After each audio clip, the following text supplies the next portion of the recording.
Assalamualaikum warahmatullahi wabarakatuh.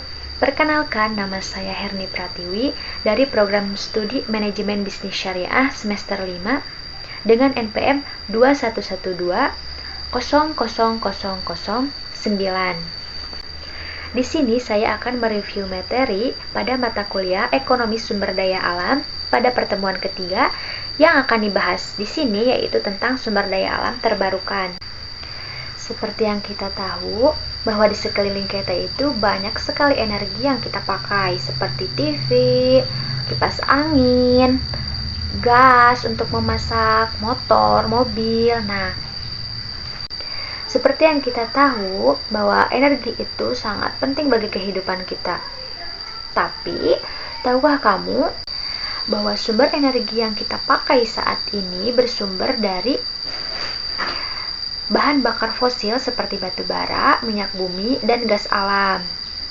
Nah, jutaan tahun yang lalu, bahkan sebelum dinosaurus itu ada, bumi sudah terdapat makhluk hidup. Mereka menyerap sinar matahari dan menghasilkan energi lewat fotosintesis. Nah, ketika mati, lalu mereka tertimbun ke dasar laut dan energi tersebut masih tersimpan di dalam jasad mereka. Selanjutnya, jutaan tahun kemudian, energi dari sinilah yang kita pakai saat ini dalam bentuk batu bara, minyak bumi, dan gas alam. Nah, pemakaian bahan bakar fosil ini punya dampak buruk bagi bumi kita karena akan menghasilkan polusi yang dapat mencemari udara, air, dan tanah kita, dan juga bisa membuat bumi kita itu semakin panas akibat dari pemanasan global. Nah, dampak buruknya bahan bakar fosil ini jumlahnya sangat terbatas, sehingga kalau kita gunakan terus-menerus akan habis suatu saat nanti. Untungnya, sekarang sudah ada yang namanya sumber daya alam terbarukan. Nah, apa sih sumber daya alam terbarukan itu? Nah, sumber daya alam terbarukan itu yaitu sumber yang bisa memproduksi energi dengan tidak menghabiskan sumber daya alam dan bisa terus dikembalikan. Tidak akan habis karena sumbernya berasal dari alam. Jadi intinya sumber daya alam terbarukan itu sumber daya yang tidak akan habis karena sumbernya yang berasal dari alam, tetapi dengan catatan penggunaan yang bijak. Nah, kenapa sih ada sumber daya alam terbarukan? Nah, karena yang pertama yaitu krisis energi yang dihadapi Indonesia itu semakin berat.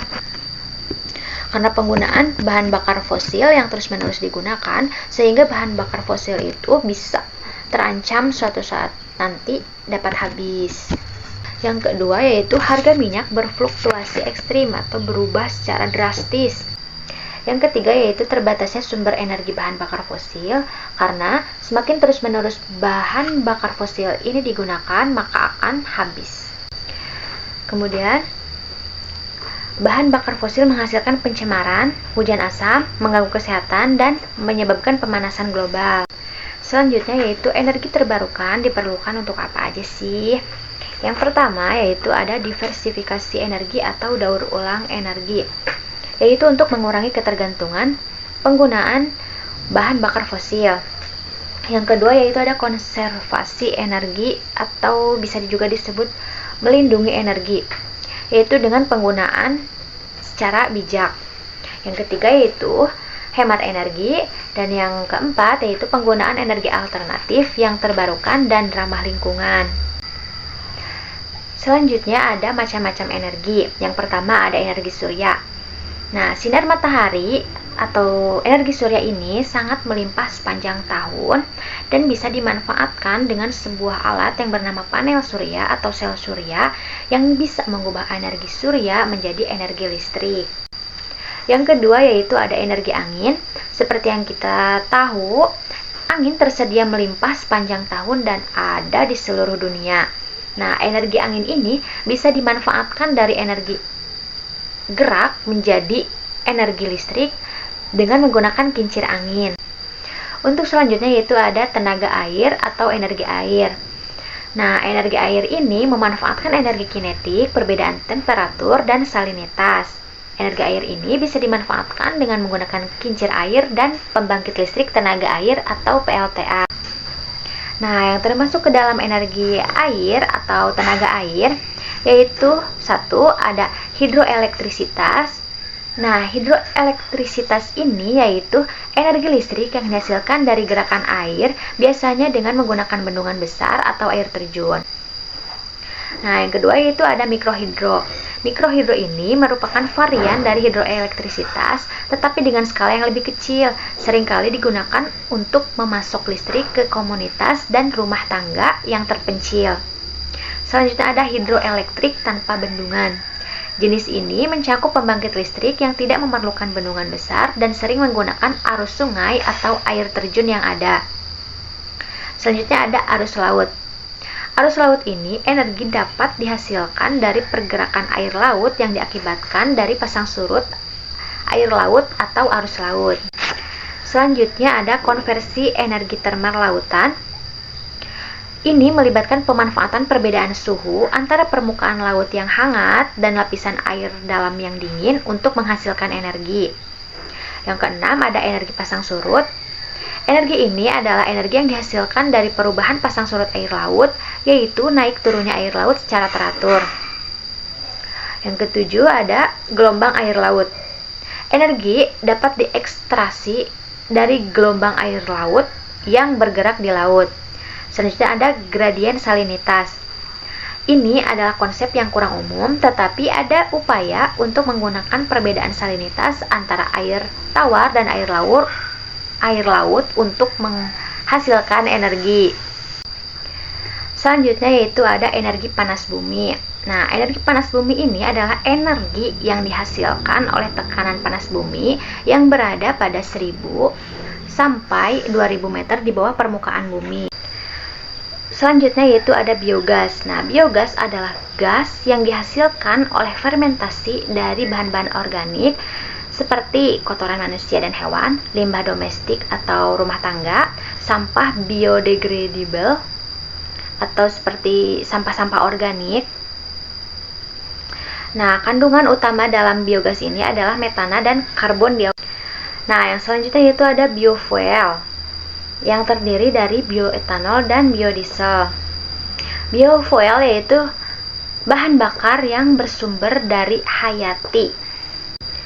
Dapat kita lihat dari grafik tersebut bahwa energi terbarukan ada 15% yang dibagi menjadi biofuel, panas bumi, dan energi terbarukan lainnya. Biofuel 5%, panas bumi 5%, dan energi terbarukan lainnya 5%. Nah, selanjutnya ada bioetanol. Nah, bioetanol ini adalah cairan biokimia dari proses fermentasi gula dari sumber karbohidrat menggunakan bantuan mikroorganisme. Selanjutnya itu ada gasohol. Nah, gasohol itu adalah campuran dari bioetanol kering atau absolut atau yang sering kita disebut dengan alkohol yang telah terdenaturasi dengan bensin pada kadar alkohol sampai dengan sekitar 22% volume. Istilah bioetanol ini identik dengan bahan bakar murni, BX gasohol berkadar bioetanol X% volume.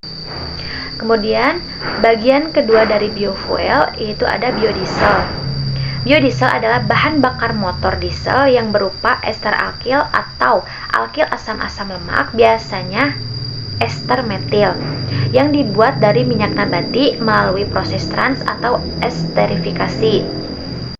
Nah, istilah biodiesel ini identik dengan bahan bakar murni, yaitu campuran biodiesel atau BXX adalah biodiesel sebanyak XX% yang telah dicampur dengan solar sejumlah 1XX%.